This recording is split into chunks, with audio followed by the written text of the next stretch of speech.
Hello everyone, welcome to my YouTube channel. इसके पहले हम लोग देख चुके हैं three tier architecture, 1 tier and 2 tier architecture. आज हम लोग देखेंगे data model, schema and instance.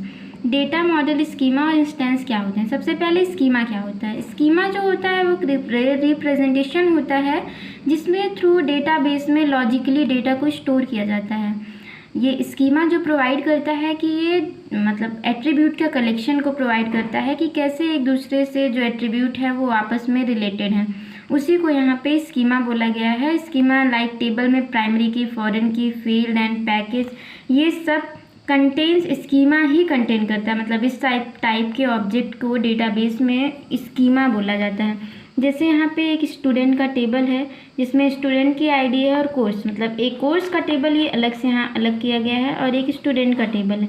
तो ये जो स्टूडेंट का पूरा टेबल है इसको हम स्कीमा बोलते हैं। नेक्स्ट है इंस्टेंस। तो ये इंस्टेंस क्या होता है, जैसे हम लोग बोलते हैं कि पर्टिकुलर कोई भी टाइम, पर्टिकुलर जैसे यहाँ पे स्टूडेंट का नेम, तो ये एक एट्रीब्यूट होता है, इसी को इंस्टेंस भी बोलते हैं। ये एक इंस्टेंस हो गया, रोल नंबर एक इंस्टेंस हो गया और इसी को एट्रीब्यूट ही बोलते हैं। जब हम AR मॉडल पढ़ेंगे, AR मॉडल डायग्राम में हम लोग देखेंगे कि एट्रीब्यूट क्या होते हैं, कैसे एक दूसरे से रिलेटेड होते हैं और कैसे इसी टेबल को हम कन्वर्ट करते हैं इस एट्रीब्यूट और एंटिटी में।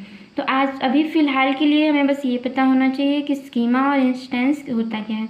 इंस्टेंस के 3 टाइप होते हैं, लॉजिकल, फिजिकल और view schema. Logical schema, physical schema and view schema. वैसे ये स्कीमा जो होता है लॉजिकल, फिजिकल, व्यू, ये इतना इम्पॉर्टेंट नहीं है, बट फिर भी अगर आप लोग चाहें तो यहाँ से देख के डेफिनेशन बहुत इजी लैंग्वेज में है, आप लोग देख के समझ सकते हैं। नेक्स्ट है डेटाबेस लैंग्वेज, यानी कि जो हम लोग डेटाबेस यूज़ करते हैं, डेटाबेस में जैसे डेटा को स्टोर करते हैं, ये कैसे मतलब कैसे समझ जाता है कि हमें कौन सा डेटा यूज़ करना है, कौन सा डेटा कब हमें कॉल करना है, तो इसी को बोलते हैं डेटाबेस लैंग्वेज। डेटाबेस लैंग्वेज में 4 टाइप की होते हैं, DDL, DML, DCL, TCL। अब DDL क्या होता है, डेटा डेफिनेशन लैंग्वेज, यानी कि डेटा डेफिनेशन लैंग्वेज में हम डेटा को डिफाइन करते हैं, उसको ड्रॉप करते हैं, उसको रीनेम करते हैं, क्रिएट करते हैं, ट्रंकेट करते हैं। अब इसको 1 बाय 1 हम SQL में समझेंगे, क्योंकि डेटा डेफिनेशन में ये जो क्वेरी लैंग्वेज दी है, क्वेरी का जो यहाँ पे इंस्टेंस दिया गया है, इसको हम अपने क्वेरी लैंग्वेज यानी SQL में समझेंगे, जो कि डेटाबेस का ही पार्ट है, जो कि आई थिंक 3rd या 4th यूनिट है। DML, डेटा मैनिपुलेशन लैंग्वेज, यानी कि डेटा को मैनिपुलेट कैसे किया जाता है, उसको इंसर्ट कैसे किया जाता है, अपडेट कैसे किया जाता है, मर्ज कैसे किया जाता है, ये सब जो क्वेरीज आते हैं वो डेटा मैनिपुलेशन लैंग्वेज में आते हैं। इसको हम लोग SQL में ही देखेंगे। एंड नेक्स्ट है data control language, DCL, data control language. इसमें 2 ही आते हैं, एक ग्रांट आता है और एक रिवोक आता है। मतलब जब भी हमें अपने डेटाबेस को एक्सेस करना होता है या कोई एक्सेस करना चाहता है, उसके लिए हमें परमिशन देना है कि नहीं देना है, ये डेटा कंट्रोल लैंग्वेज ही एक्सेस, मतलब डेटा कंट्रोल लैंग्वेज के थ्रू ही किया जाता है। नेक्स्ट है TCL, ट्रांजैक्शन कंट्रोल लैंग्वेज। जैसे कि हम लोग रोल बैक और कमिट होता है, यानी कि जब हम ट्रांजैक्शन करते हैं तो कभी जब वो चला जाता है ट्रांजैक्शन, हम बोलते हैं कमिट हो गया है। लेकिन कभी कभी क्या होता है कि ट्रांजैक्शन फंस जाता है, जिसकी वजह से तो हमारा जो ट्रांजैक्शन है वो सामने वाले के अकाउंट में नहीं जाता है, यानी कि वो रोल बैक कर जाता है। फेल्ड होने के बाद अगर मान लीजिए पैसा आपका कट गया तो वो कुछ टाइम बाद रोल बैक हो जाता है। तो उसी को यहाँ पे बोला गया है ट्रांजैक्शन कंट्रोल लैंग्वेज। इसमें बस हम 2 पढ़ेंगे, कमिट और रोल बैक।